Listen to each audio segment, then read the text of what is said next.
Welcome everybody, this is Eva from Once Upon a Timeline. Welcome to Midnight Mandela. So yeah, I'm running like super late, so I apologize. It's like 20 something minutes late.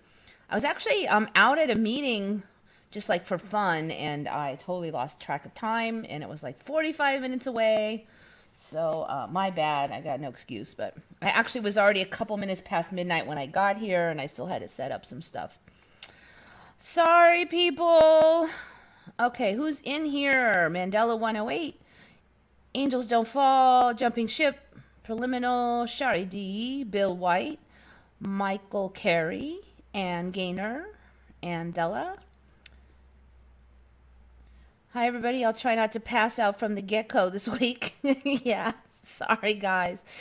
Okay, so it's not a super busy week. I don't know if you've heard though that there's another super flower blood moon.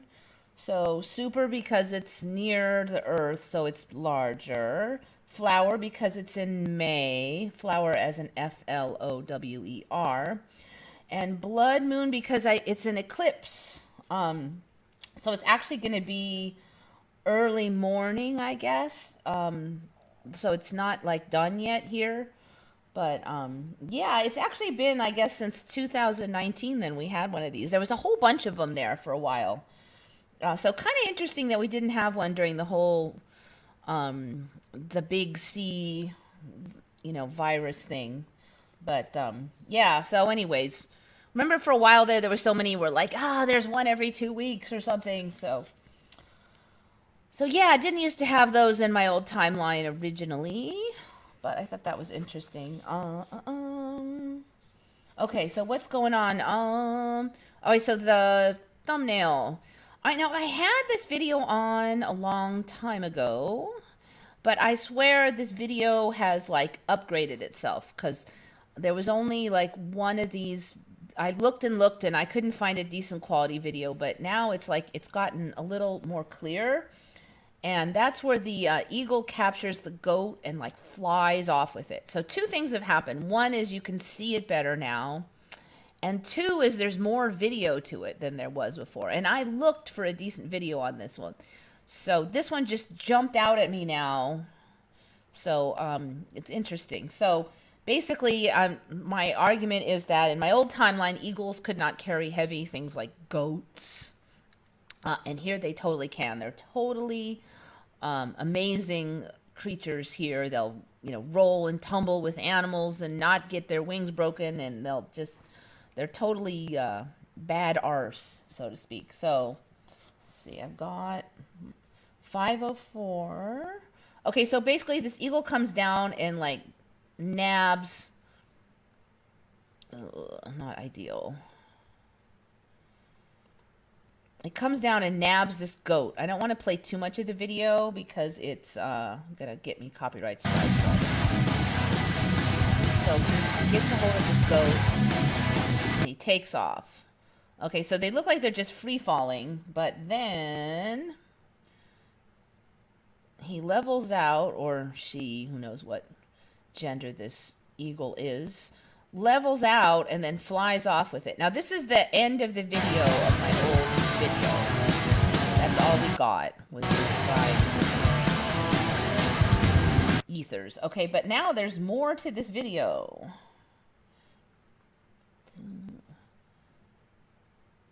Okay, so there's a quick jaunt where they show him. Man, there was a big spider right there. Disappearing with it. And there's a really quick part after this.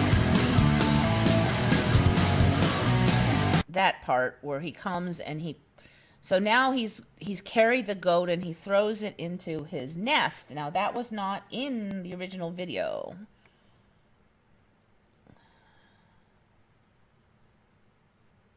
And then, let's see.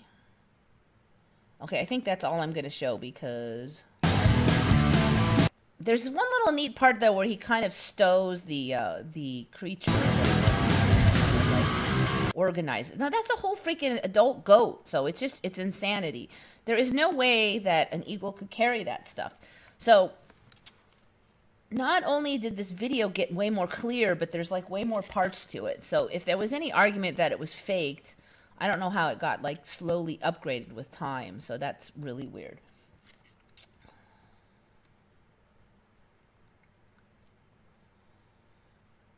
Just reading what you guys are saying now. Y'all see that today is... Oh, yeah, I had forgot about that, Andela. Did y'all see that today is supposed to be the Aztec transition to the sixth sun, which happens every 6,700 years? I did read about that, was it like last week? And then that guy said he only knew about it for a week. So it's highly suspicious to me that it doesn't seem like anybody that's really a human has known about this for longer than a few weeks. But supposedly... so in 2012, we had all that rumor that the Mayan calendar was ending, and then it switched to the Mayan calendar was transitioning to like a new era. And now all of a sudden, oh, but the Aztec calendar is different, and that ends like tonight. And then there's a eclipse tonight too. Woo woo. So it's all pretty weird. I suspect that we won't see anything really obvious like we didn't in 2012. But maybe it will be some kind of transition period. Who knows? Today is the first day of the new sun. Woohoo. How do we know that the transition is over? Yeah, I mean, we didn't know in 2012 until like around 2014 when we started to realize that Arctica was gone and all kinds of weird crap. It always begins and ends with an eclipse. That's the story now that I just read for this Aztec calendar. I've never heard that before now, though. I never heard of it before like 10 hours ago. Yeah, I heard about it last week, and I forgot to write it down, so I'm glad you brought it up.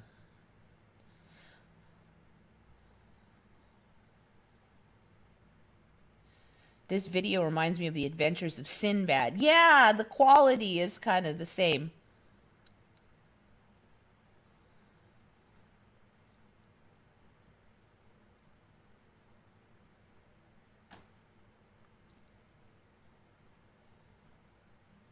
I think the eclipse was last night. No, I'm pretty sure it's supposed to be tonight.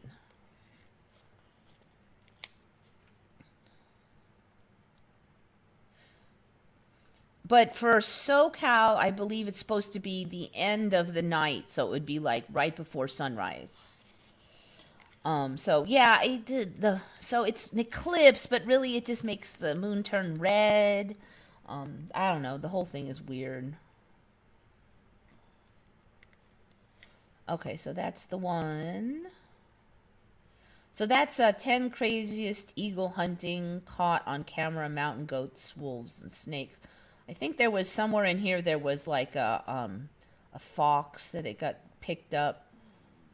So I actually ran into this because there was an image of an eagle carrying off a dead fox. So apparently they hunt dead foxes now.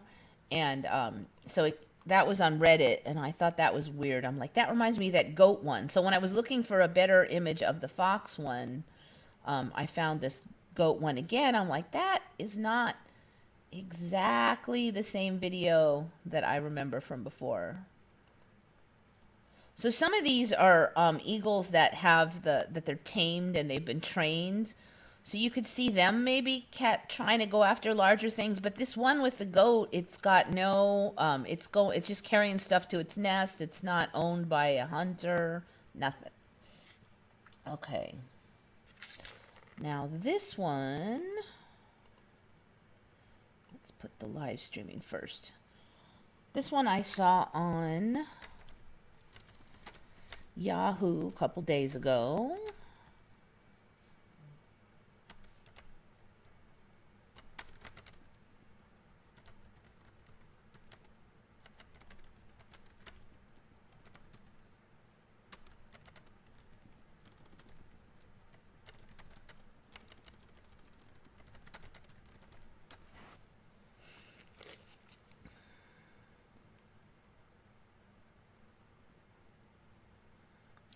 Okay, so I don't know if you heard about Brood X, which is the cicadas that are coming out across the country right now. It's supposed to be, what, another 13 years one? Wait, I don't want WAPO.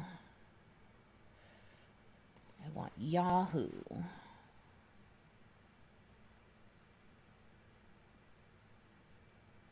Man, look, they're so copying. The titles are exactly the same across all these different... Like, they're too lazy to come up with their own title now. So even though I typed the exact title in, there's like Washington Post, Yahoo, and all these others have the exact same title. Okay, so a lot of people don't remember there being a lot of these season, like these every 13 years and every 7 years and all these blah, blah, blah, cicadas coming up. So, but that's been around a couple years. And now they have this thing where, I've kind of covered this before, where the funguses like take over the insects. Well, now the cicadas have their own fungus that takes over their brain. Yellow-white fungus grows inside the cicadas, filling their insides. One by one, the rings that compose the back halves of their bodies fall off and fall to the ground, driven by a chemical compound in the fungus, now lacking butts and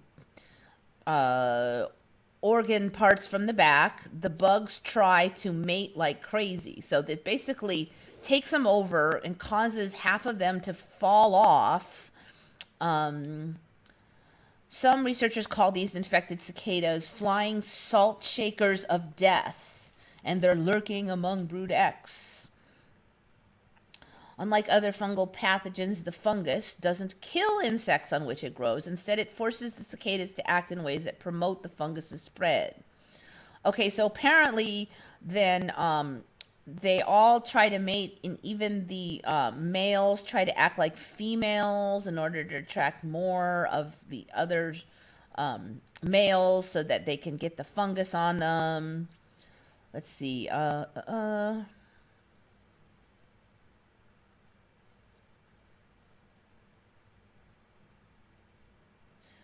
They first encounter the fungus when they're just underground. As the insects climb from tree roots to the soil surface and await a specific temperature, the fungus germinates and infects the cicadas. About a week after the bugs emerge, signs of the fungus start to appear. The spores force... Okay, and then it's all that gross stuff. What's weird is there's no photos of these infected ones. They know so much about it, you would think that there would be some kind of photo of what they look like when they're all infested. But I wasn't able to find anything, even though they know the whole life cycle and everything. No photos, kind of weird. I believe it was last night. I was watching it on some mad live streams last night. So it started in some places. Okay, let me just see. We're talking about the eclipse.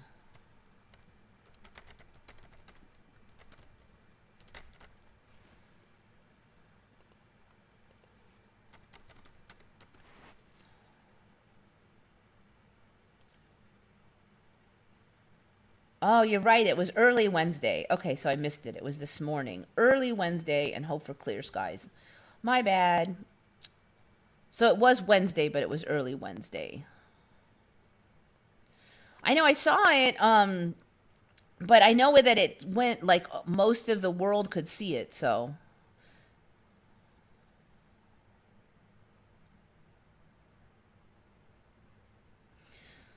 I was facetiously mocking all the people who were praising the eclipse on their computer screens, but no one had a be right back to go take a naked eye look-see. Yeah, well, I don't know. I'm not getting up at 4 a.m. to watch it, though. I did tape some of the ones the first times that they existed.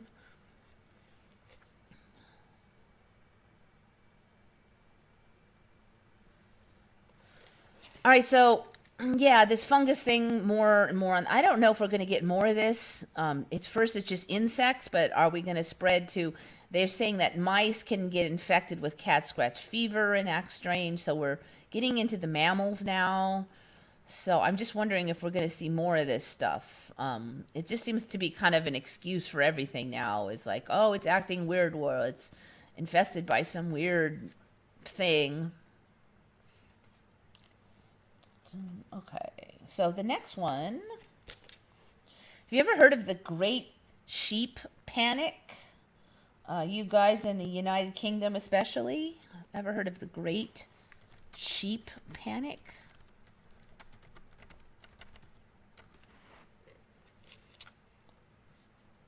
So this is kind of a almost weird paranormal thing, or might be paranormal. So in 1888, at about 8 o'clock, thousands of sheep had, by simultaneous impulse, burst from their barns, fields, and dwellings, and had been found the next morning scattered, panting with terror under hedges, crowded into fields, blah, blah, blah, blah, blah. So supposedly, nobody knows why, but these sheep all just like freaked out. So it's supposed to be on over a 200 square miles of sheep did this. Tens of thousands of sheep, all at that night at the exact same time. So they don't think that it could have been a prankster because there was like 200 square miles. You can't prank that many sheep all at the exact same time.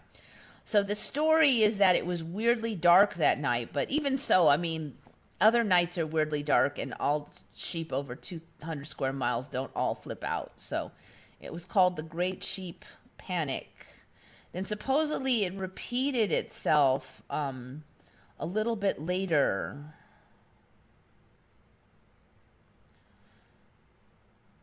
Darn, it's not saying on this one, but last I checked, it was like a couple years later, there was one more of these things, and then that was it.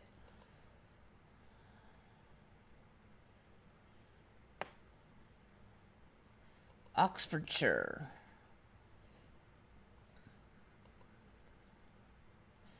Heard about it from Chick yesterday. Really? That's interesting, because I did not get it from there. Where did I see that? I think it was Reddit.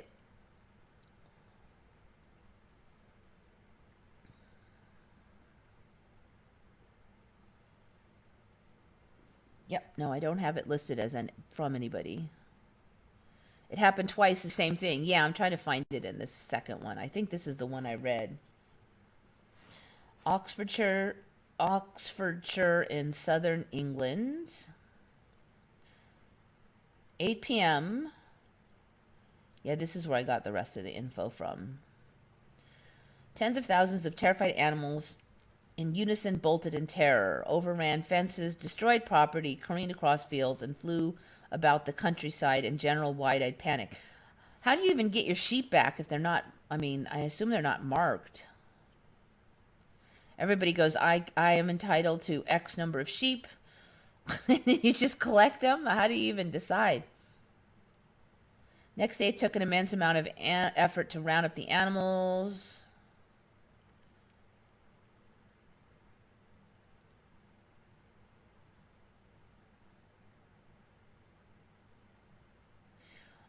They didn't think it was an earthquake because nobody felt an earthquake.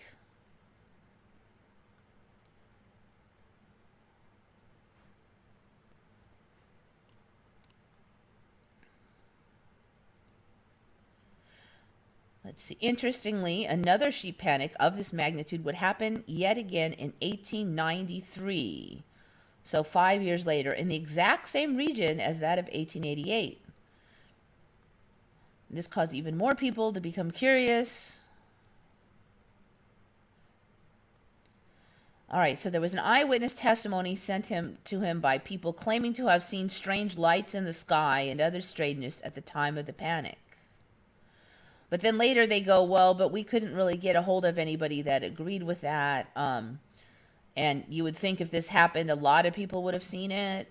So it's basically still considered a mystery. I wonder if we'll learn more about this as the shifts continue on.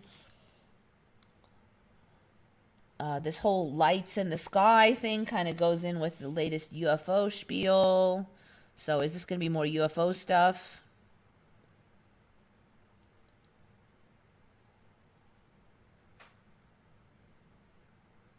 I thought when I first heard about the eclipse, it was just Michigan that could see it. Yeah, no, there was like a whole bunch of places that could see it.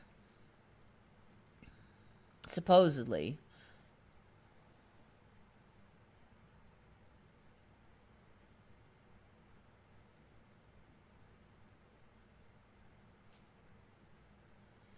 I think a lot of Emmy affected find the same Emmys around the same time from different sources. Well, yeah, they get like viral, and then we all see them and are like, wait a minute. Plus, it's been a slow week, to be honest. So, I mean, if it was really busy, I might not even added that one. But this time I'm like, it's going in.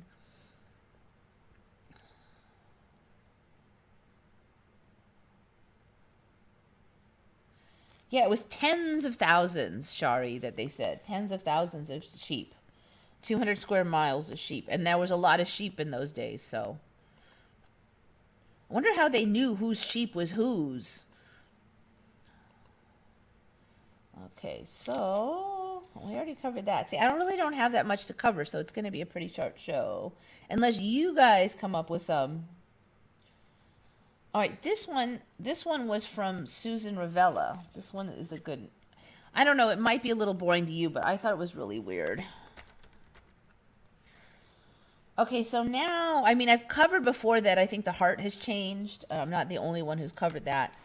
But apparently now, they say the heart is just one big strip of curled up material.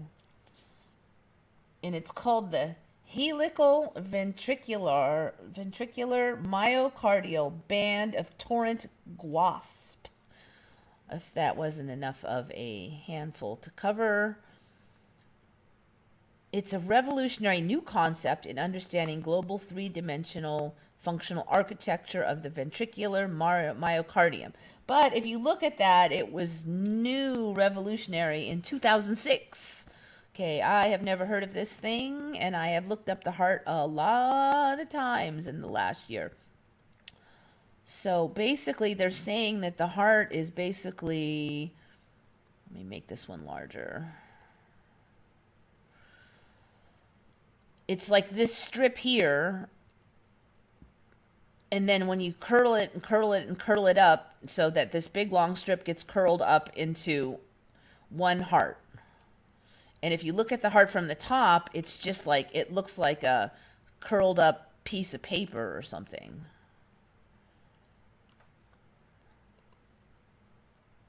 So like, this is different parts of your heart all. So I don't know if you've ever heard of that. Have you ever heard of your heart just being stretched out into like one big band?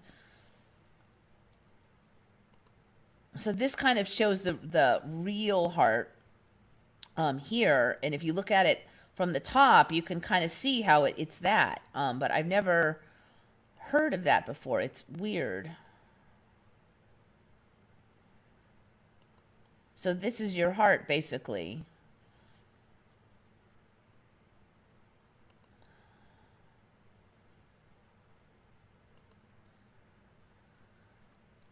Kind of a small one, but so you can kind of see how it looks like leaves of lettuce all curled up now. And if you look at it from the top, you can really kind of see how that would be. Which to me is just like, I've never seen this before. And I have looked at the hearts things so many times. So I guess this is the current truth. I keep wondering when we're going to get like a heart shape, like, like they always, the symbol for a heart. I keep waiting. Like, we going to get a heart that looks like that shape. Looks like we're working on it. It's starting to look more heart-shaped. Look at it. It's getting there. I mean, it didn't used to at all. Okay, so now with the beating pattern that you see here, you can kind of see how it would be like one big old strip that kind of just beats along its length. But anyway, this thing is looking weird to me. Very weird.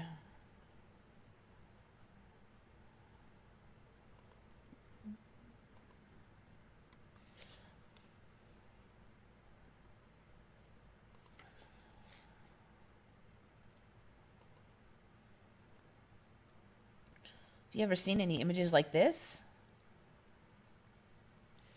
I'm just going to type in human heart and see what we get.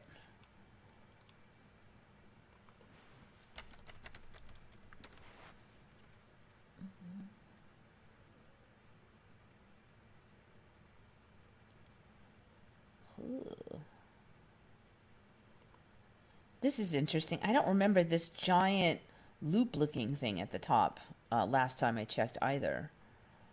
Check it out. There's like a whole loop thing up there now. I think that's pretty new. So the aorta now is looking strange. Look at that. Look at, what is that? Okay, last time I looked, that definitely wasn't in there.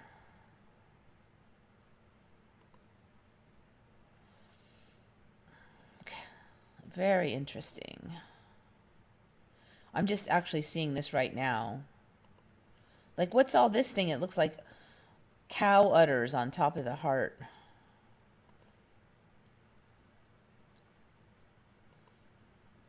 There's more. Yeah, this, I've been saying for a while this has grown, but lots of upgrades. So what, a couple weeks ago, I said that I don't remember these weird stringy things on the heart, but now we've got this loop aorta thing here. See, look, does that look right to you?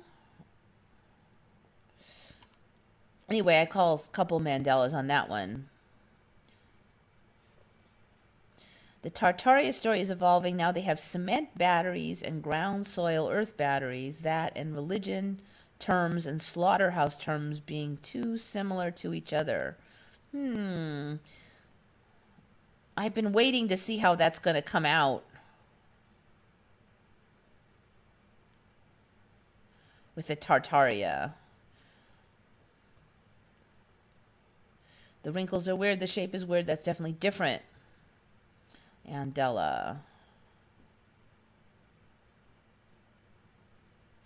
The symbol for the heart comes from an extinct plant that Romans used for birth control.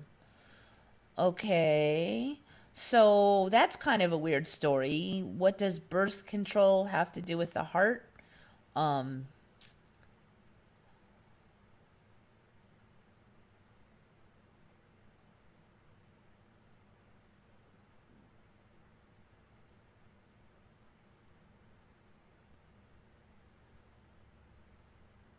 Trax versus Trax Kmart trainers. I don't know that one.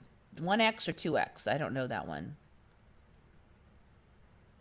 I'm interested if you see the changes to the ancient citadel located in the Acropolis of Athens. Do we have a name for that? I think there's like just tons of changes in Athens. There's just way more buildings now.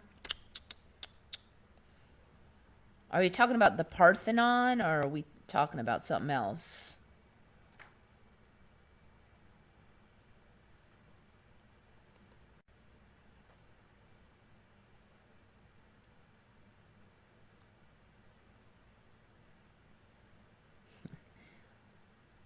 Is it the Parthenon? Is that what we're talking about?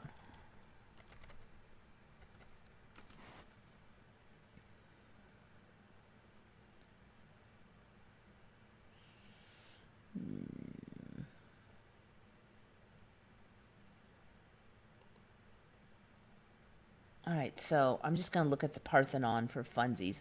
I don't remember it being that long.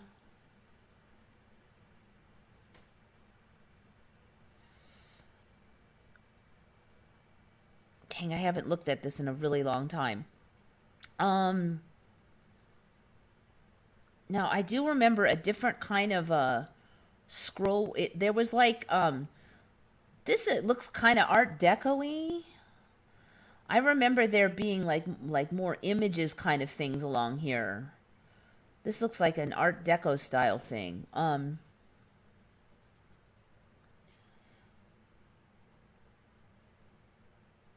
Yeah, I don't recognize that Parthenon. I don't remember all this stuff like this on the top.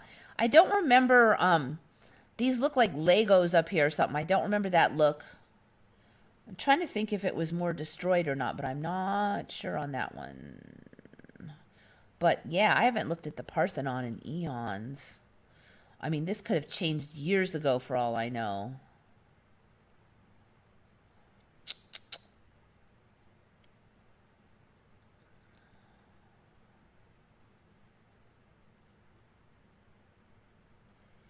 Ooh, okay. I don't know. The whole thing is just different. I don't remember this piece of destruction in the center here. I thought it had more of that roof there still on.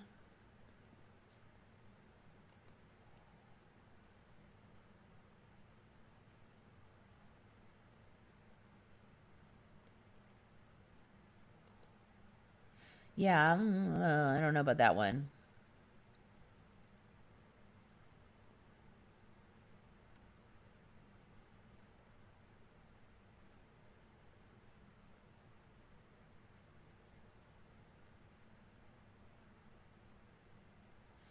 Seven of Nine's eyepieces changed again. All right, let's check this one out.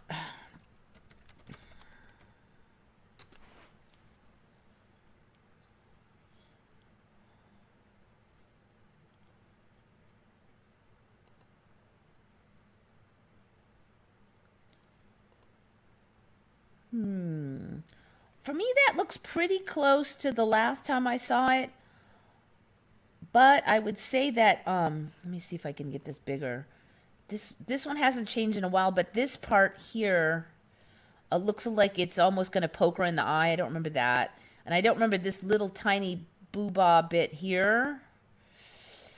There might be a little bit of changes in there, but it's been a while where it had this part and then the secondary part. So although it's, I think, constantly morphing, it's not super different than last time I saw it. It's definitely getting bigger and more complicated, though. Lower rear part.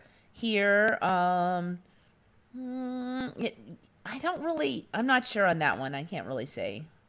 I'm a little suspicious about this last little nub here, but I'm not sure on that one. I mean, the whole thing is really different than what it was originally for me. But trying to keep track of each little change is kind of hard. J, stay, getting it in is in. Silver E55 is in. If you look at the lower part, there is now a pointed piece. Okay, let me find a different photo.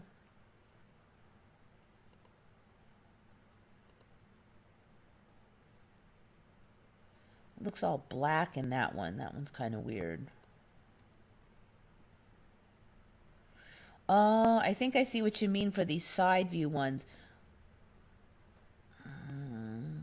Okay. I think I see what you mean now. So I need a really good side view one.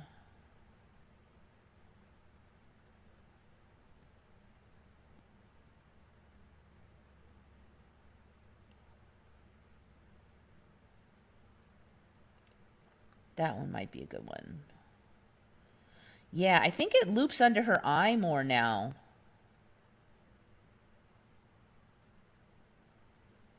Ooh, there's a close-up one. Fonse. Okay, so I still agree. I'm suspicious of this last little bit. But I think it also comes down now more under the eye. Yeah. And I see it the most when you look at these side view ones. Now my eye is itchy. Look, you want something, you can't find the photo with it. Oh, I see. And there's this. Okay, I see. This piece here that kind of sticks out to the side here. Yeah, I don't remember that.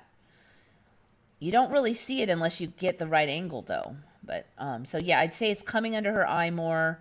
And this little wing that sticks out, I don't remember that being there recently.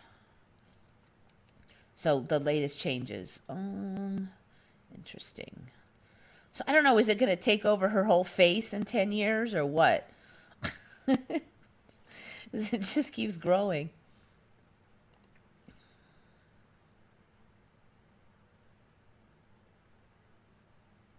Okay, did I cover it then? It's that wing piece.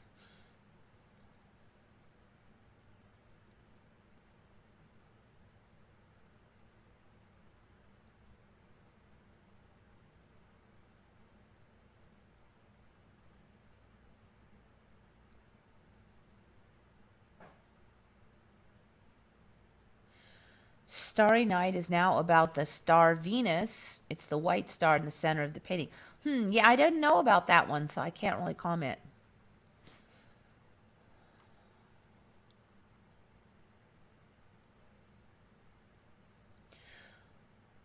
Starry Night, they theorize it's based on the painting of the wave. Van Gogh writes his brother about it. How would he have seen that painting? Also, the wave has changed. We've covered that before. It's got those boats now. It used to just be a plain old boring wave. Now it's got boats and a mountain. I used to think, like, what's the BFD with the wave, because it was pretty boring looking. And it's not that fancy, but wait, painting. So this has been on before.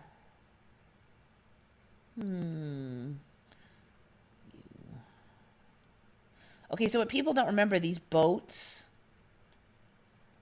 Ooh, you know what? I think those have changed since last time I saw it. Interesting. Okay.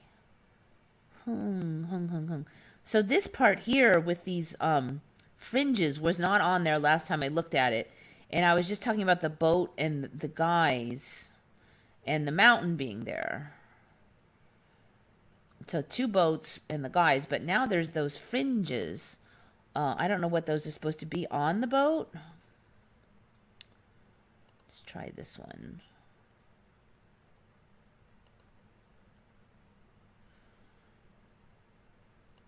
Yeah, these. What is that? I don't remember seeing that last time. It looks like tatami mats or something. I don't know. And this. So the boats are filling out, basically. The people are kind of weird, too. Before, they looked like they were rowing, but now they look like they're all, like, dead corpses on there. Whoa, that's weird. Okay, so that has changed. So originally, no boats, no Mount Fuji or whatever the heck that is. Oh, I don't even remember all these speckles last time I looked. Frankly, I don't remember all these dots. And I remember more curve to the wave. I don't know. This thing keeps changing. It was super boring painting before. Okay, so, man, it's hard to keep up with this stuff. So now I guess they're saying,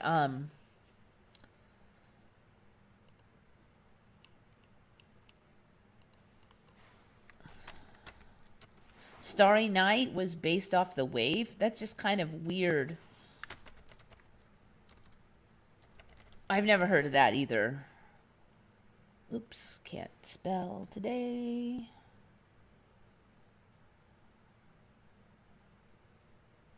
I just saw it where they had juxtaposed the 2 paintings, so I was looking again, but now I don't see it. Oh well.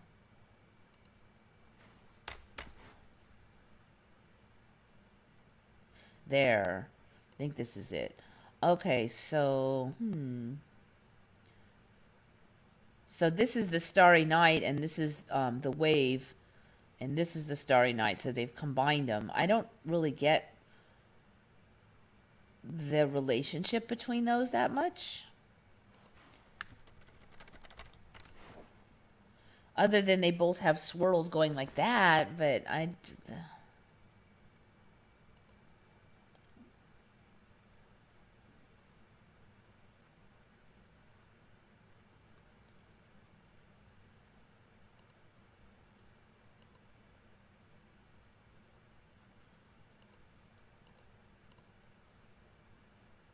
kind of too big. Let's go back.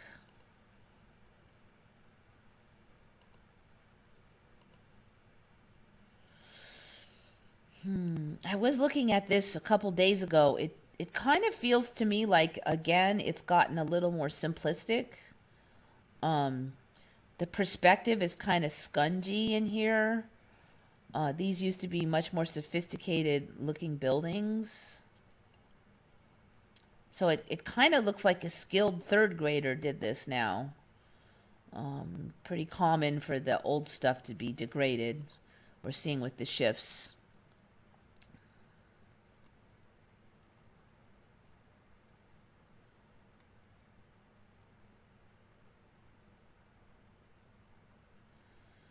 And for me, the painting had nothing to do with the Bible. It was just his view from the asylum. Dang, I don't know the history that well, unfortunately. Van Gogh wrote his brother about the painting The Wave. He thought the wave was a claw, and scholars think it inspired Starry Night. I don't see how. Just because they have a bit of a curl, both of them? I don't know. That's weird. Well, keep an eye on it because it might be that they'll get more similar or something.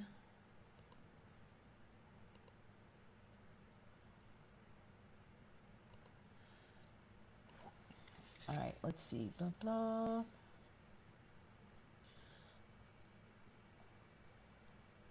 All right, I probably wouldn't have put this one in because it's kind of gross, so I apologize. But I keep running into these, and I think I covered one before where there was a bear with like a huge inflated tongue. So what I don't get is, so you have swelling in a body part. There's a limit to the size that it can get. I mean, it can swell up, but I mean, their skin can't only inflate so much. So what I don't get is I keep seeing these images of like animals with hugely inflated tongues. Like, how does the skin on their tongue like get like that? It's just, there's no way that the skin is not like a balloon. You can't balloon up to 20 times your normal size. But so this tongue ballooning thing, I keep seeing it, and so now they're saying it's like a symptom. They're kind of hinting around that it's like a side effect of the Rona, like the big C and stuff. It's just kind of gross. That's why I don't want to show it. But bear. Let me see if I can find that bear one now. All right, I had it on before. I'm not going to have it on again because it's gross. But I just wanted to mention that because it's like, it now when stuff swells, it's like it can become like 10 times its normal size. So it used to be when something swelled, it was just fluid in there. But now when they say it swells, it's actually like growing. And it has to have, I mean, it's not like a giant inflated water balloon. There's actual meat in there. So something funny going on with that. He was in an asylum, cut off his ear, though I think the story now is he lost it in a bar fight. Okay, so Van Gogh, for me, he originally cut off his ear and sent it to this girl he liked. But now, the last I checked, the rumor was that he actually got in a fight with his roommate, and his roommate cut it off, and he made up the story to like cover for his roommate so his roommate wouldn't get in trouble. So let's just see if that go ear. See what the current story is. The real story behind Van Gogh's severed ear.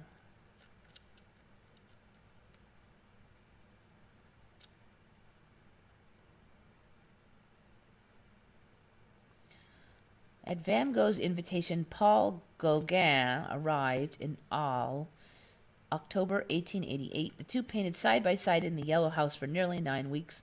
The relationship was sometimes companionable but often volatile, with Gauguin frequently on the verge of returning to Paris. Matters came to a head on December 23 when the two men quarreled. Van Gogh ended up with a severed ear and a trip to a nearby mental institution. The widely accepted story of Van Gogh's severed ear is that during the quarrel that night, Gauguin stormed out of the house. In a fit of madness, Van Gogh grabbed a straight razor and followed, and intending to his friend harm, but returned home instead. There he used the weapon on himself. That is not the original narrative for me either. The original narrative was he was crazy and cut off his ear and sent it to this girl he liked. There was nothing about a quarrel. There was nothing about Gogh. There was nothing about Van Gogh intending to hurt Gogh. And they didn't know how he cut it off. I don't remember a straight razor being the story. It just was like he cut it off. There's nothing about him returning and then using it on himself. That is not my original official narrative. He wrapped the wound and delivered the appendage to a maid at the town brothel. No, it was just some woman. It wasn't a maid at the town brothel. In the morning, the police had taken him to the hospital. No, he didn't go to the hospital in my timeline. Gogh subsequently packed his bags and left for Paris. Okay, so even the old wives' tale version is not my original version.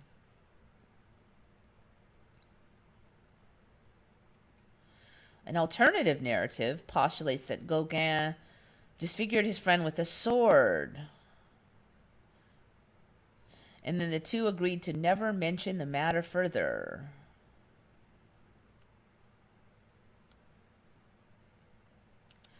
Others argue the cut sustained by Van Gogh was too precise to be dealt by a quick slice of a rapier in the dark. Another alternative explanation accepts that Van Gogh sliced off his ear, but questions artist's motivations.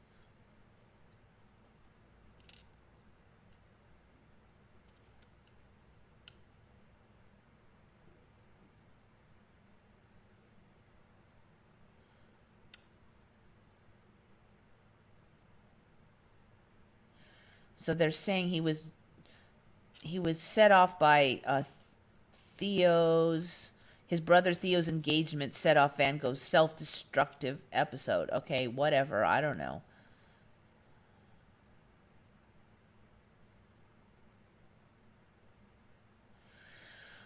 Okay, so what? There's no official explanation then.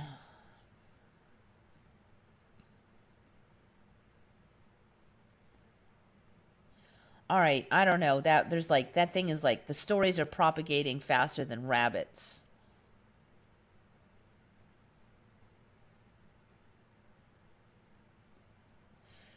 When I looked at it literally 2 days ago, the boats were different color, and that really bothered me. So the boats in the wave. Wouldn't surprise me. The David statue has changed slightly. The bag strap is now touching one of his cheeks. Oops, spelled that wrong. Dunk, dunk.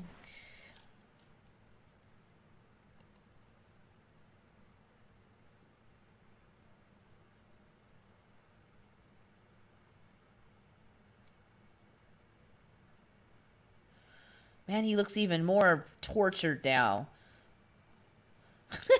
I don't remember him looking quite that tortured.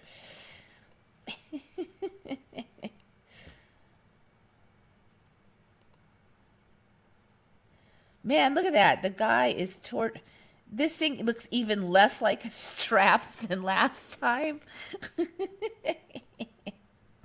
Look at him, man. That is not a happy person. So in my old timeline, not only didn't have the carved out eyes, but he did not look tortured. He looked quite serene. Okay, I can't say I'm sure about the bag strap or whatever the hell that thing is. Other than if I had to say something, I'd say it looks less like a strap than I even saw last time. It does not look like it's touching his cheek. I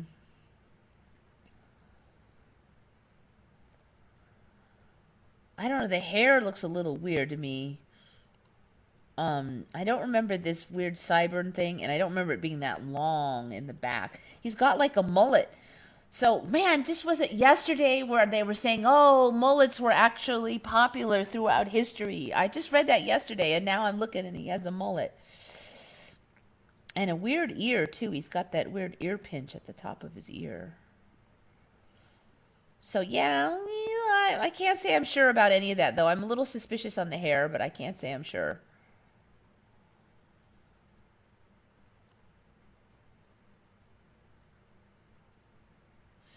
Van Gogh wrote his brother about the painting the wave. He thought the wave was a claw. Yeah, I don't know. David looks very skinny. Let's see.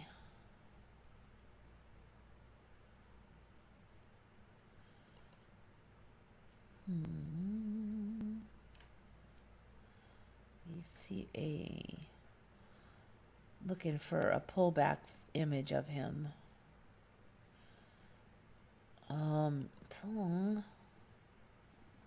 Wait, does he have clothing on now? What is that? What's all this stuff here? All right, I need to find a full size image. Doink.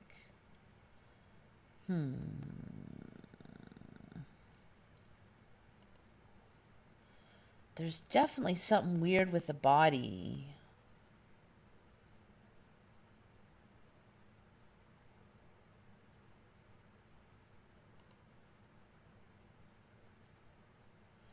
All right, that one doesn't seem to show it, though. It's weird. There's no,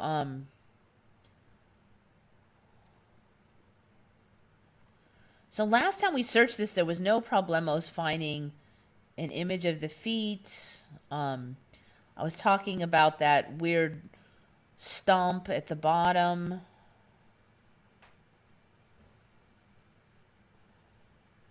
This one's going to be so tiny, but I'm going to try for it. There's like no... This is like the first one I found. What the heck is that?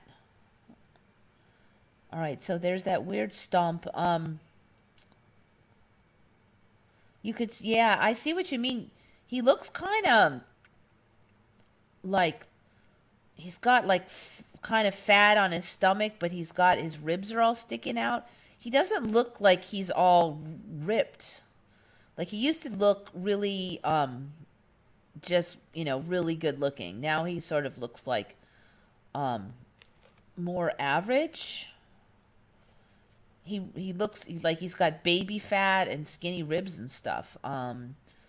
So that's weird.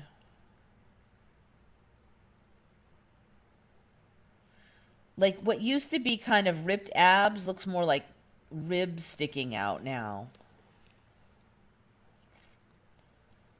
It's weird. I can't find any images of the full statue except for that one.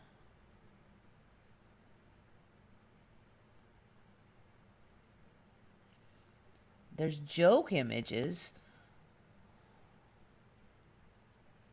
I wonder if that one's getting shifty or something. See, looks terrible in that one. And then his waist is kind of weirdly pinched in just at one spot. All right, this one's a little bit more of an image. So yeah, see, he just doesn't look, see if I can get this out so you can see it. He just doesn't, he used to be kind of like, I don't know. He just was better looking in the body. It's not like he's horrible looking now, but he's just not... The musculature and stuff is just not as nice as it was.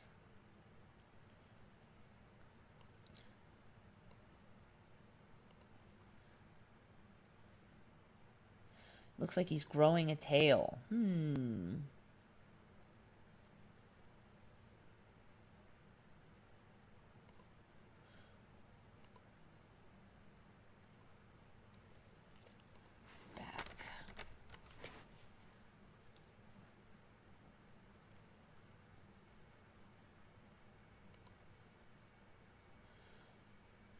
That is not it.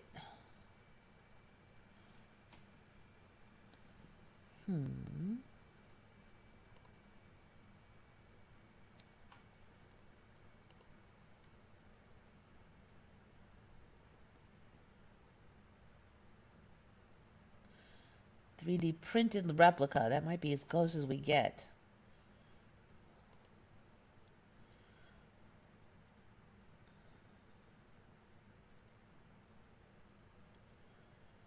That's weird because this stump thing looks totally different in this 3D printed replica than I remember.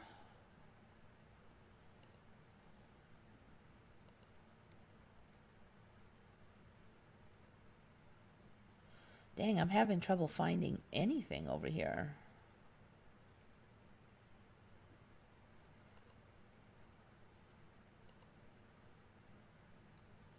All right, here we go. Huh. No.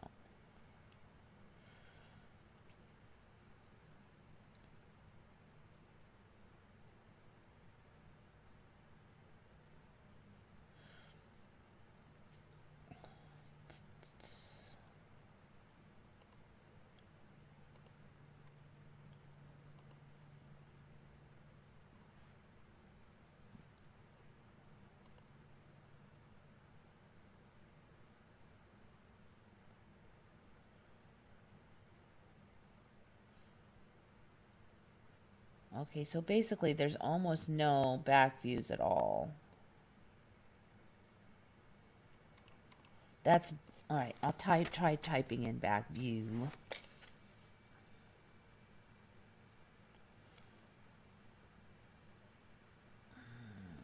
Usually that's enough to find something.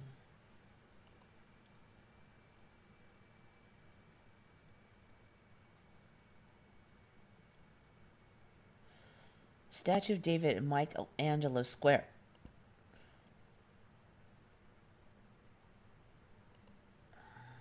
Okay, so he's got the strap coming down.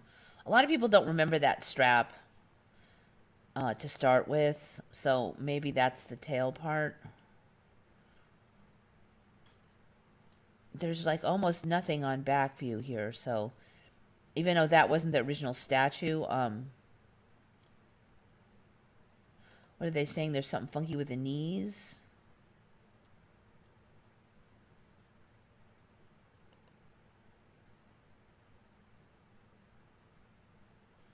So he's got mangy knees now, too. Of course, you can't see it in that one.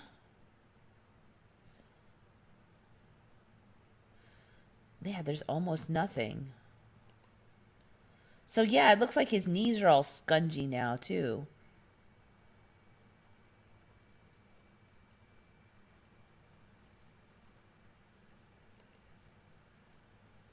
All right, now I'm going to go and see what's up with this knee business.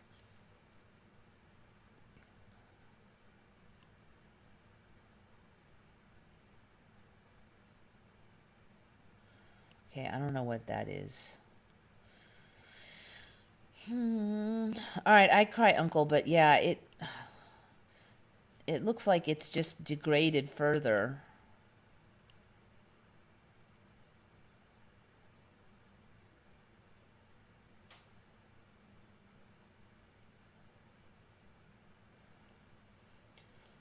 So yeah, the new story is mullets were popular, so expect more mullets.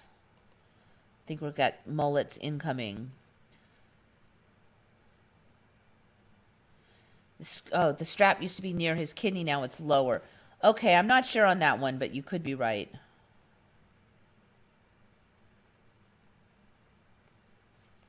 Circus Maximus. Look at its images, huge, and it still exists. Okay, I did not know much about that one, so sorry, I can't really comment. I don't. Did you guys know Circus Maximus? David looks very skinny. Yeah, I agree with that one.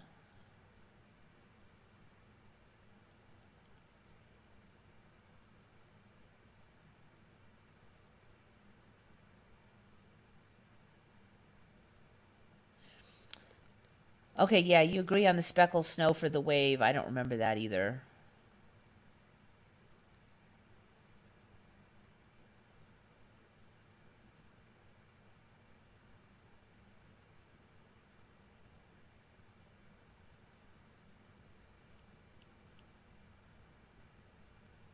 David looks like a person after going through Weight Watchers. Yeah, kind of, huh?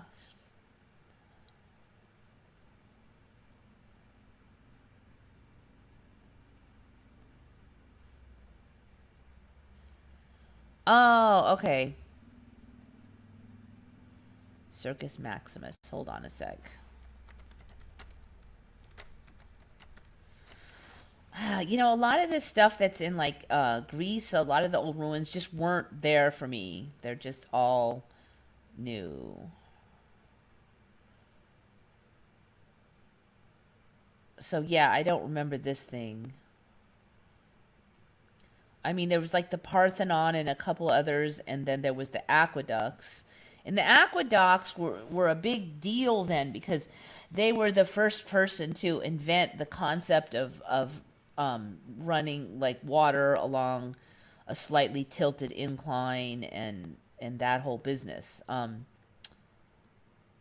But now it was like pretty common thing, but it used to be a big old deal. Like, whoa, they were brilliant and they were the first ones to do this. And okay, so yeah, there's still a Circus Maximus now. I haven't seen those ruins before.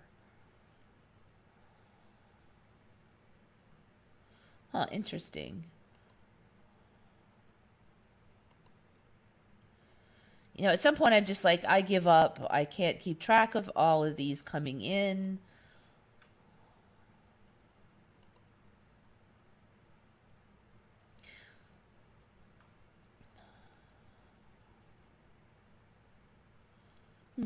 Yeah, cool.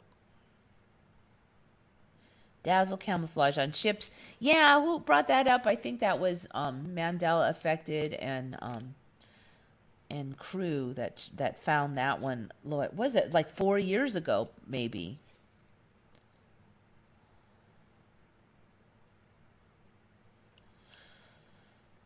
Okay, so yeah, no, I don't think I even had Circus Maximus. I've never seen that before.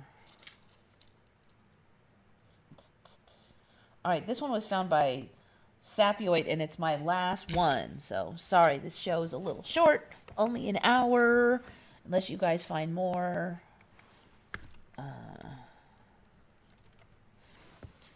So yeah, interesting. And oh, the macroglossia, that large tongue thing.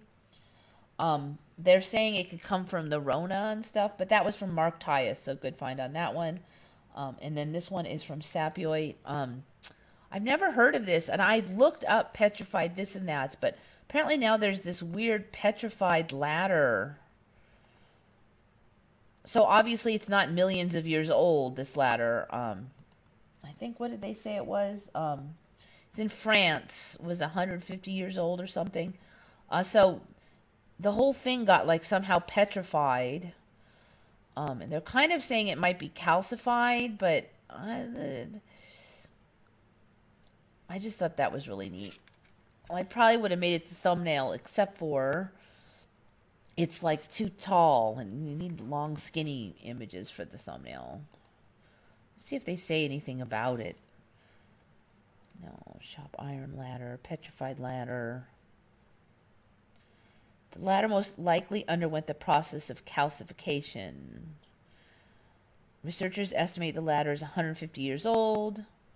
Okay, so I don't understand why they wouldn't know if that was calcium or not. Was it? It's like some kind of calcification type of stone. It looks like ordinary stone. It would be certainly easy to test the stone in the area to see if this was a calcium-based stone or not.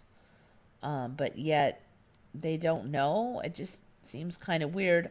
I mean, this is so startling. You think that there would be research on this aplenty.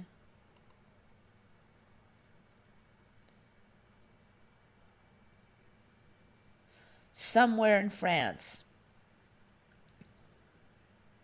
There's like, it's just the same info repeated over and over. So there's like one image and one article, and then everything else is just repeat to that one.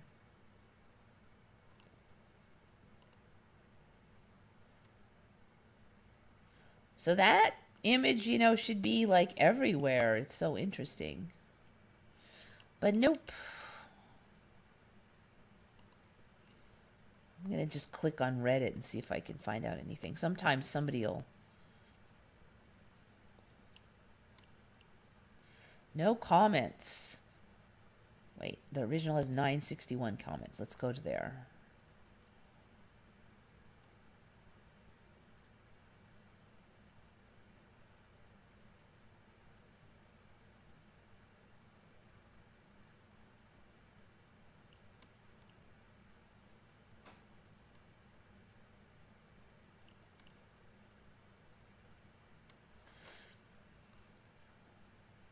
I recognize this very ladder. It is in the Jura in France, just south of Baume-les-Messieurs, on the way to Grotte de Baume. When I went, it was also completely dry like this, which makes me think that the photo was taken at around the same time. Okay, so apparently there's a waterfall there.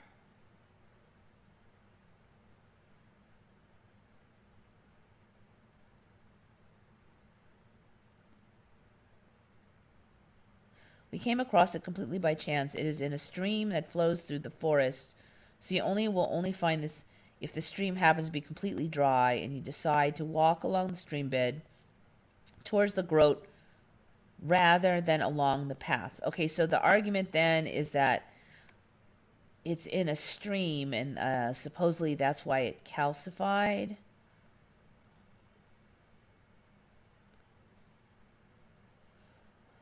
Still pretty darn fast. All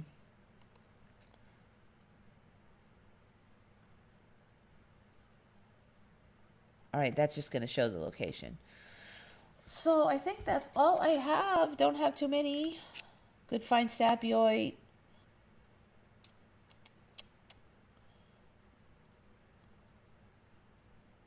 Yep, that's all I have. Superman has long hair. Okay, let's see. Superman hair. Superman. Let's just do... Are we talking about the comic? Are we talking about the movie?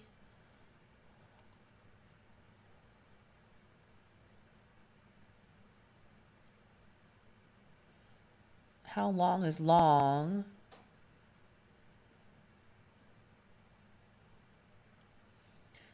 Yeah, help me out. What part of this are we talking about? Is it the movie?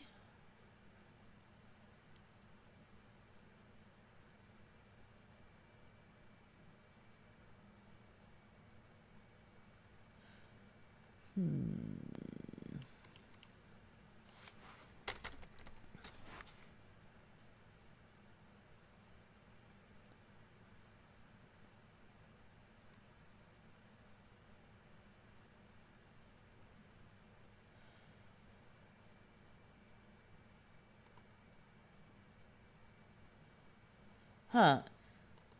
I would say that it is a bit longer than I remember. I do remember that little thing on, like, that little curl, but I don't really remember it being that long. I mean, it looks like he needs a haircut, basically. But it's not something I'd swear to.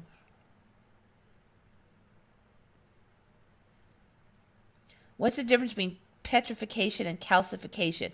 Okay, so I would say probably that with calcification, petrification can be any stone, and the stone replaces organic matter, and the organic matter is gone.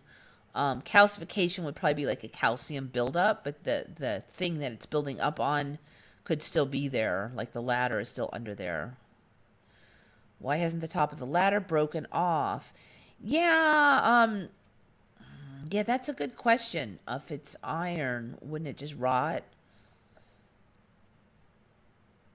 6 members of the Jackson 5. Yeah, that one's kind of an older Mandela. It's been covered a lot. The big ME this week, as Shari mentioned, is the robe of Jesus that he wore to the cross. Now exists and was last displayed in 2012. Yeah, I've never heard of that. The robe of Jesus. So there was the stabby stick of Jesus, and there was the blanket that supposedly was put over Jesus after he was dead. The seamless robe of Jesus. One makes me want to say Jesus.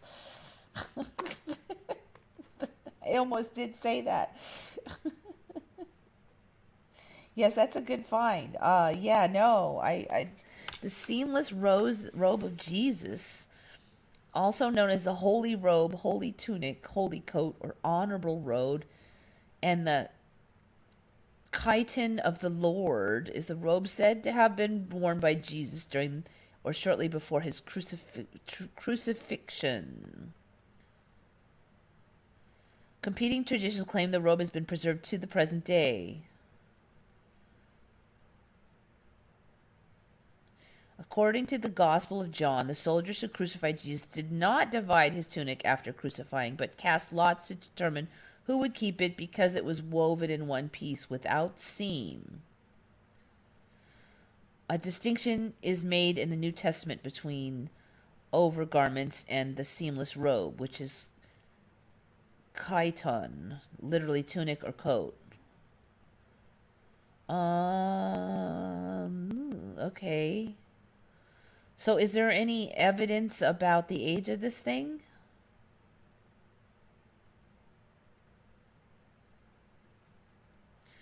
I've never heard of this before. That is interesting.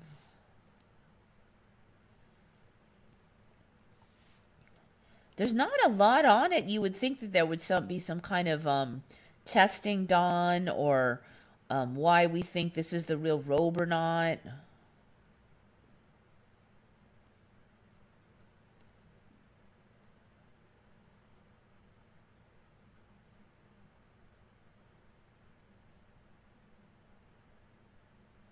I don't remember anything about those who killed him dividing his robe.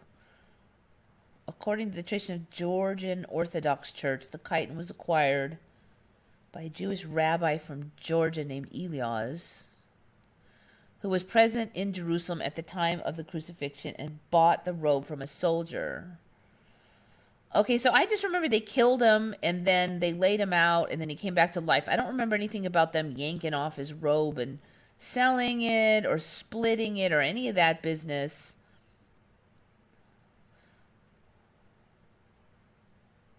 I don't remember anything about a seamless robe. According to Ardentui tradition, the Empress Irene made a gift of the seamless robe to Charlemagne in about year 800. Charlemagne gave it to daughter Theocrate. Okay. Yeah, I've never heard of this seamless robe business. I mean, he was poor, and I don't remember him having any fancy clothes, and it never really occurred to me that they want to steal his robe after it was all stabbed, bloody, stinky, and whatever from his torture. And yeah, that's all new to me. They put rubber on it in the 1800s to preserve it. Oh yeah, that's right, the crown of thorns. That was the one that one of you guys brought up before. Yeah, I don't remember them having the crown of thorns. Now I do remember having them. They supposedly had that stick they stabbed him with. I wonder if they still have that.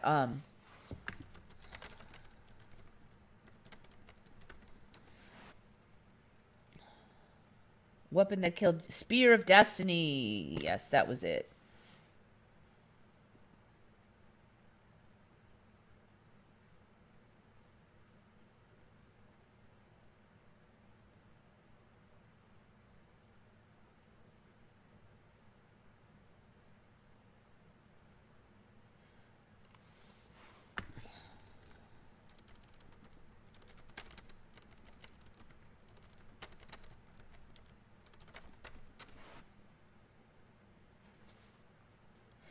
The Holy Lance, also known as the Lance of Longinus.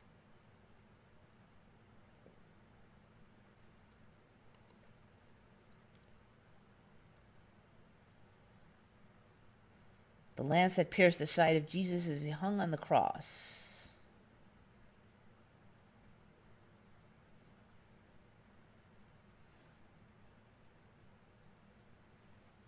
At least 4 major relics claimed to be the Holy Lance or parts of it. Okay, that's interesting. Now, I just remember there being one, and there was a saying that whoever possessed it could not be defeated in battle. So apparently now,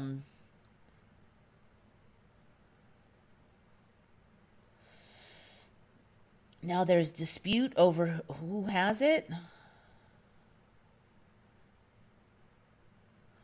All right, I'm not going to go into it. It looks like it's really long.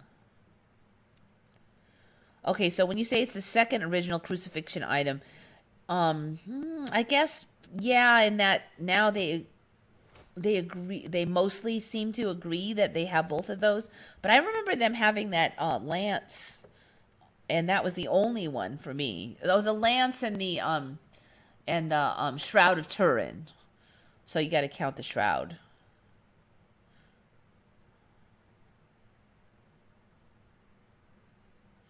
I'm waiting for the Polaroid picture of the Last Supper. Yep.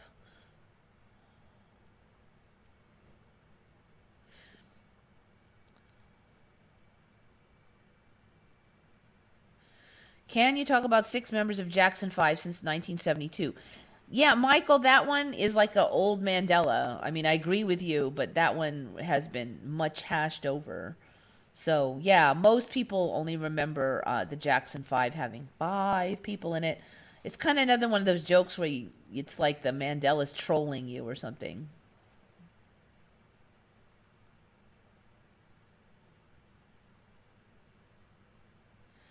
He had long hair. Superman versus Alien from the 90s. Superman versus Alien.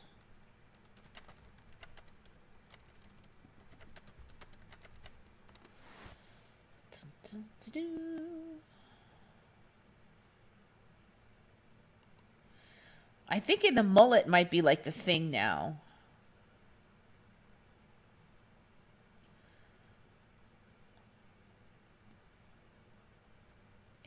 It looks a little longer than I remember, but I wouldn't call it long. I mean, he doesn't have like girl hair or anything. It's just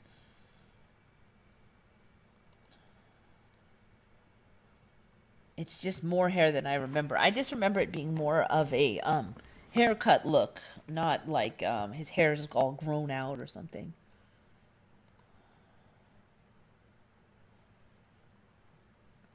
So slight change. And again, that's not one I'd swear to. I'm not like a total Superman expert, but it does look a little fishy.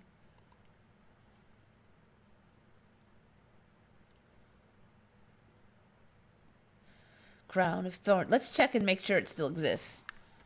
Original Crown of Thorns.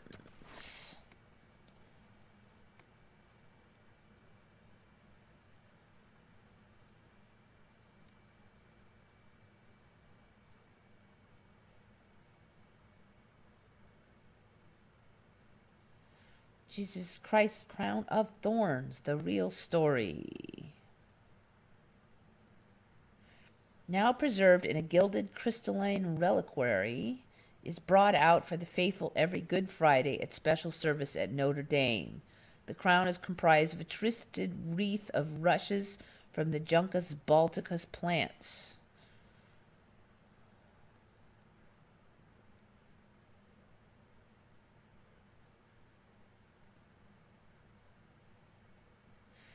Jesus Christ, Crown of Thorns was among the prized relics saved from the Inferno in Notre Dame Cathedral in Paris. But how did it get there?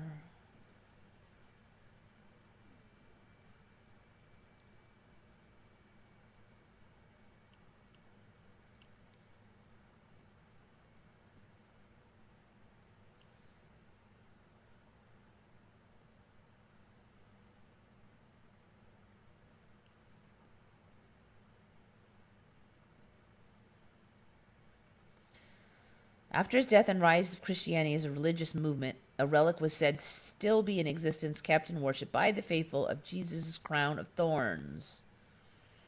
Also said to be kept was the cross on which he was nailed. Okay, I've not heard of that one.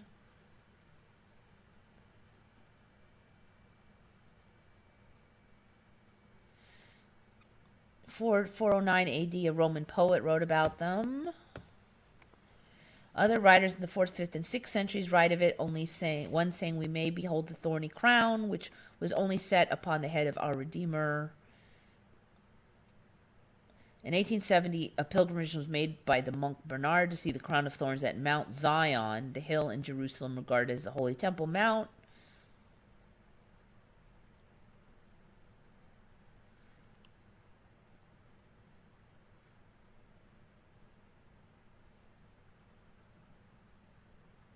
The crown of thorns, which was believed to have been worn by Jesus and which was bought by King Louis IX in 1239 at Notre Dame Cathedral in Paris. Picture.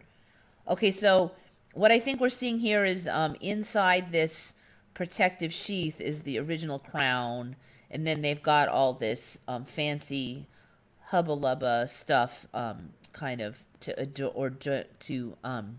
decorate the exterior capsule or whatever you want to call it. Okay, so inside is just plain old boring, thorny looking things.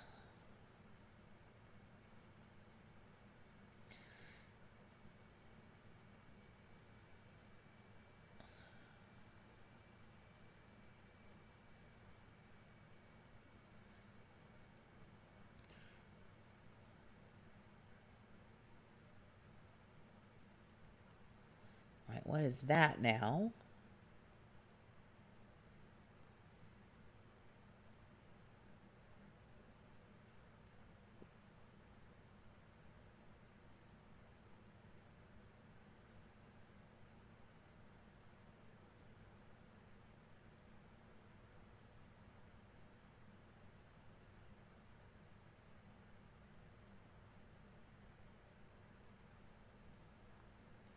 All right, so they don't really have any super proof that it's the crown of thorns, but it seems to be somewhat accepted at least.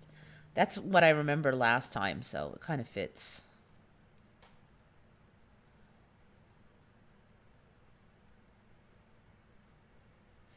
Oh, we had the spear, the nail of the cross, and the textile he was wrapped in, which is the shroud of Turin, as the only three things happening kept from the event for Sapioid. Okay, I don't remember anything about the nail of the cross, though. I just remember the spear and the shroud of Turin. And then a while ago, somebody brought up that crown of thorns thing. So the nail of the cross. Do we have the nail of the cross now?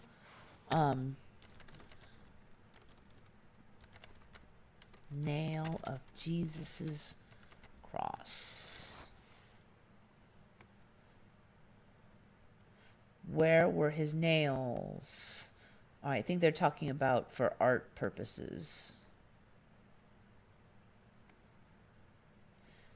Around 30 nails have been venerated as nails used in the crucifixion of Jesus.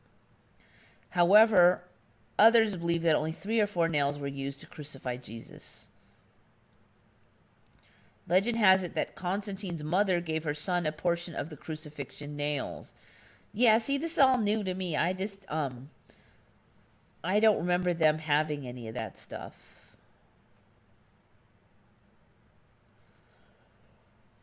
Oh, sleepy today. Okay. A few of these nails were said to have been embedded in his helmet and the bridle of his horse to protect him from harm. One of the holy nails is said to have been used in making the Iron Crown of Lombardy, an antique circlet kept in a cathedral outside of Milan. This one account of regarding the holy nails from crucifixion of Jesus, said to be the holy nails. Okay, so there's a bunch of accounts of it. I don't know. So I don't know about that, but that one's a new one on me.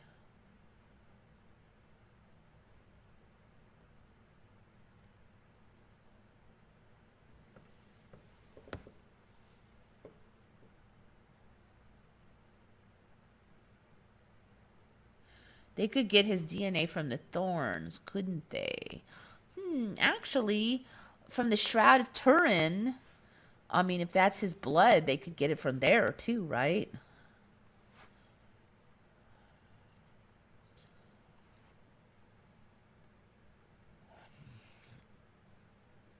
It's weird. It showed up in 2012 in I, Pet Goat 2, along with exact breakage of the spear. Okay, we have the whole thing. It's time for Jesus to appear. I don't know. Yeah, I get we got the clothing. We've got the thorns. We don't have the whole cross though, so we probably need to get that. Now they have parts of the cross.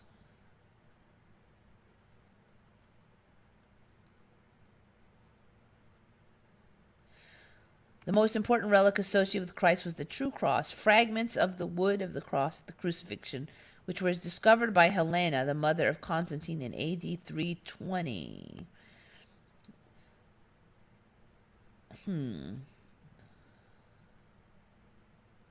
But the Bible's changes shouldn't be part of a tree.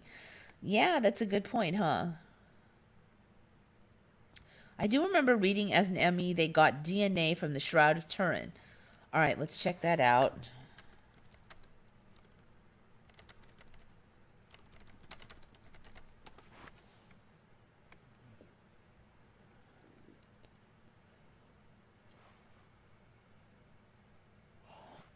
A new DNA analysis of the DNA of the Shroud of Turin revealed that people from all over the world have touched the venerated garment. Well, that would not be a surprise.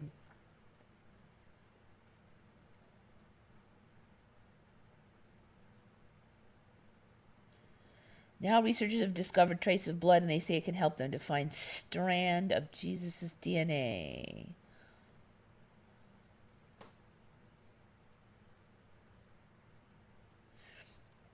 The blood found on the shroud was type AB and had both X and Y chromosomes.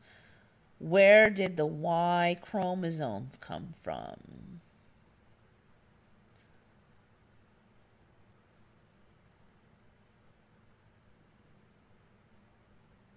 If God is an immaterial being, how could he have randomly created Y chromosomes and additional 23 chromosomes to constitute the 46 chromosomes needed for an embryo? Okay, so I don't even know what that argument is, but so apparently they did get AB blood of XY. Why couldn't they like do the rest of the DNA? They took DNA from the Shroud of Turin and determined that the mitochondrial DNA from the mother showed ancestry of Druze people. They went on to explain that the Druze were originally from Egypt, and they settled in northern Israel near Mount Carmel. Dang, I have not heard of this stuff. When did this happen? I mean, if it was recent, the Jesus strain on Easter 2017. Okay, so if it was recent, maybe I didn't hear about it.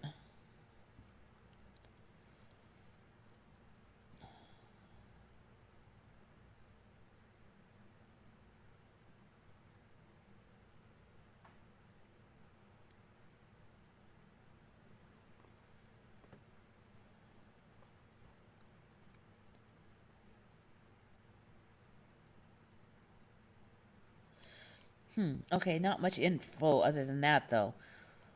All right, so I could have just not heard about it, but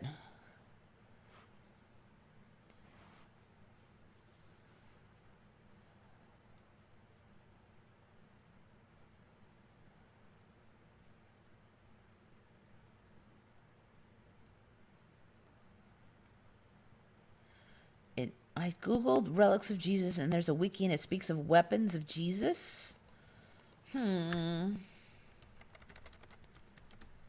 don't recall Jesus having any weapons.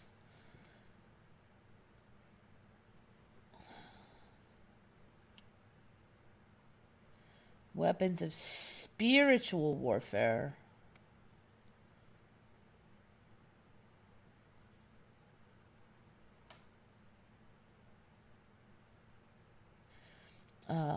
Okay, Arma Christi, weapons of Christ, or the instruments of the Passion, are the objects associated with the Passion of Jesus Christ in Christian symbolism and art. They are seen as arms in the sense of heraldry and also as weapons Christ used to achieve his conquest over Satan.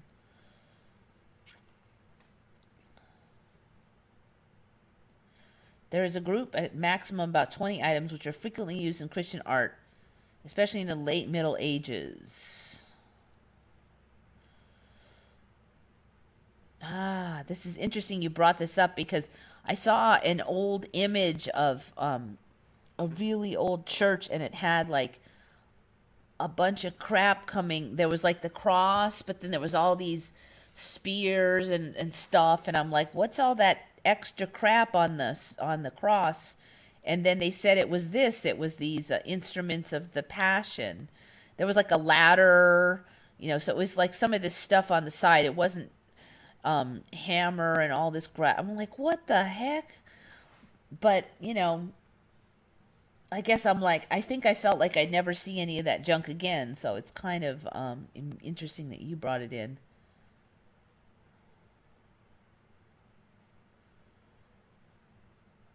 The whips in Germany, often birches, used for 39 slashes. The holy sponge set on a reed, which the nails inflicting wounds, the veil of Veronica, blah, blah, blah, blah, blah. Okay. The seamless robe of Jesus. There that again. The seamless robe of Jesus. The dice with which the soldiers cast lots for Christ's seamless robe. The rooster that crowed after Peter's third denial of Jesus. The ladder used for the deposition. The hammer used to drive the nails. Blah, blah, blah, blah, blah. The pinchers used to remove the nails. Okay, whatever. So, yeah, I think it's supposed to be... He didn't have any weapons, but they're some weird art things.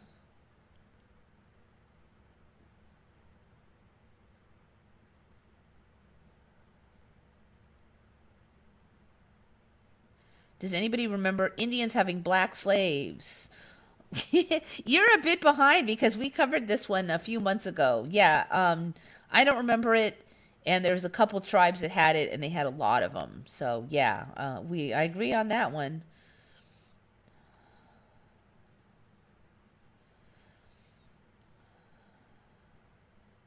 Until last year, I didn't even know that Indians had slaves. Yep. Yeah, I don't think they did in the old timelines.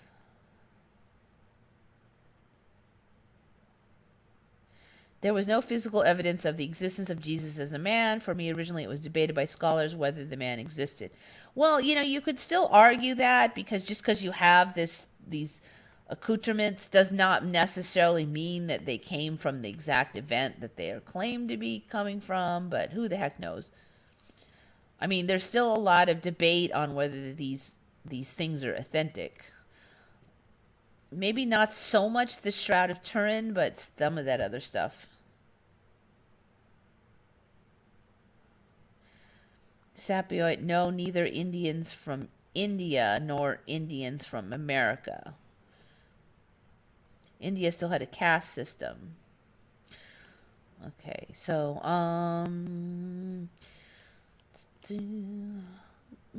what was that one? Ooh, somebody gave me $5. B Tuck. Thank you. Appreciate it very much. I didn't even hear the warning bell for that one.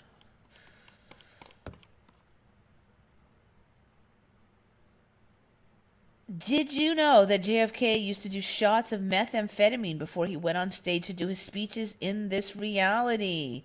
No, I did not know that one. JFK. Methamphetamine.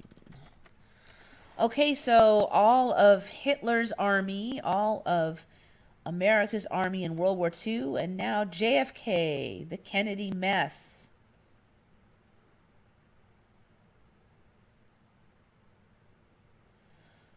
Dang.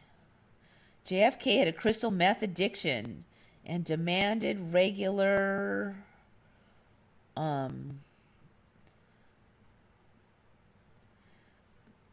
secret addiction to crystal meth, which was injected to his neck by a German medic dubbed Mr. Feelgood by the Secret Service.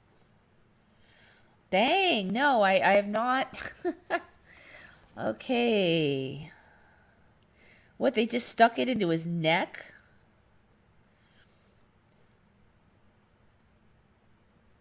Helped him cope with chronic back pain and fatigue. Who also suffered from colitis and Addison's disease, used a liquid form of meth to help maintain his image of youthful vigor. They would inject it into the throat of Kennedy before some of the biggest moments of his career. It was a mixture of meth and goats and sheep's blood. was also used by German soldiers during the war. Ooh, so now we're getting into the adrenochrome stuff. Mixture of meth and goat's and sheep's blood. Why would they inject goat and sheep blood in? He also believed that Adolf Hitler and Eva Braun eventually became addicted to this formula.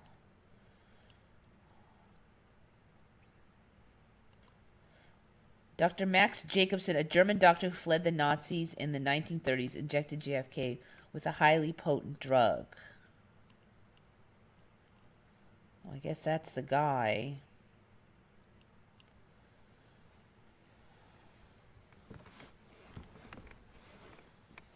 Jacobson was also said to treat Kennedy's wife Jackie with the drug, along with Marilyn Monroe and, in cold blood, Arthur Truman Capote. He frequently visited the White House and often traveled with the Kennedys.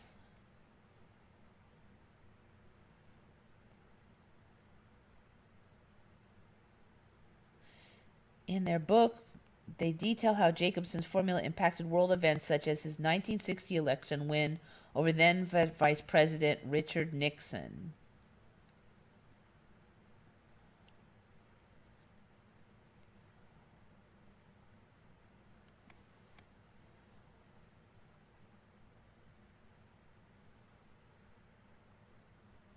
In 1962, in the Carlisle Hotel in New York, Kennedy is said to have peeled off his clothing and began prancing around his hotel suites.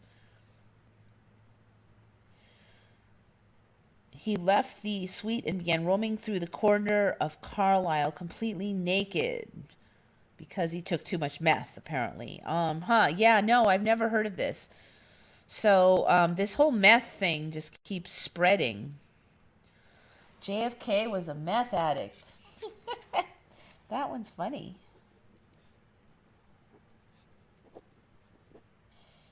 Yeah, good find, dudes. Good find. Michael, you got me on that one now. I did not hear of that one yet. The JFK meth thing came up last year. Yeah, I haven't heard of it. The same as his longtime relationship with a man came out. Okay, JFK was gay. Let's check that one. Yeah, I've not heard of that one either. That's interesting. May have had gay experiences with friend. May have had an intimate relationship with a gay friend from his prep school days, claims best-selling author Jerry Oppenheimer.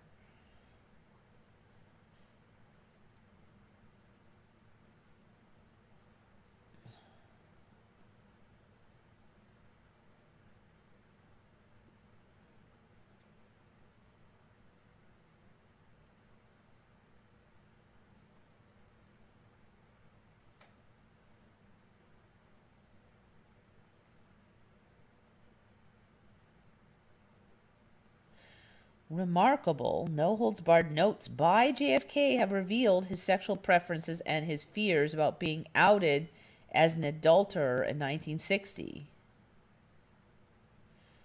Okay, so this is just, if they have his notes and he said it in there. I revealed the notes he wrote to his aides after losing his voice on 1960 election trail.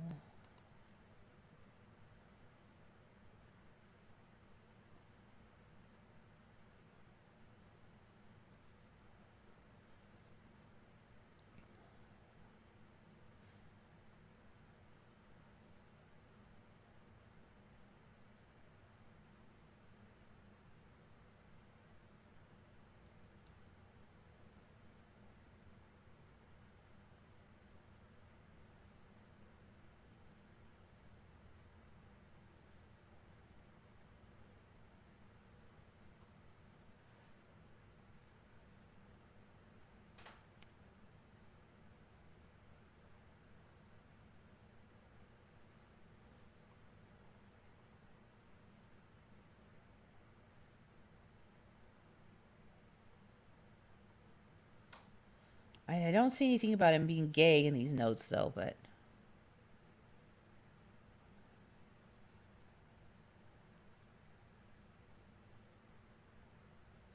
Okay. Now there was definitely a reference. Did you hear me? Stick it up so and so's ASS today. So, and that's Miles, so it's a guy's name. Is that the guy they were saying he...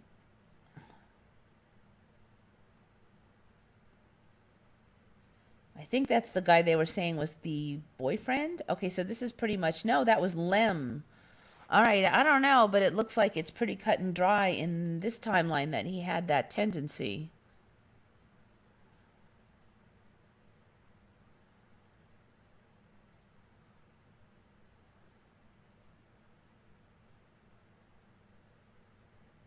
The story of going out and naked when high on meth came out then too. I had not heard of that one.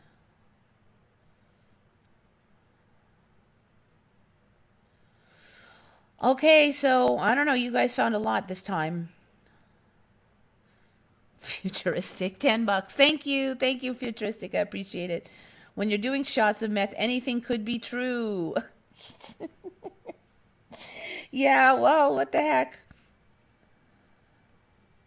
Last year, there were stories and even pictures of JFK and his lover all over the internet. I don't know. I guess I'm late to the timeline. Sorry, you beat me here first. Y'all are wild. Never heard of this. You know what?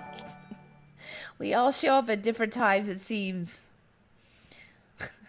I swear, like, everybody and his uncle's going to be a meth addict now.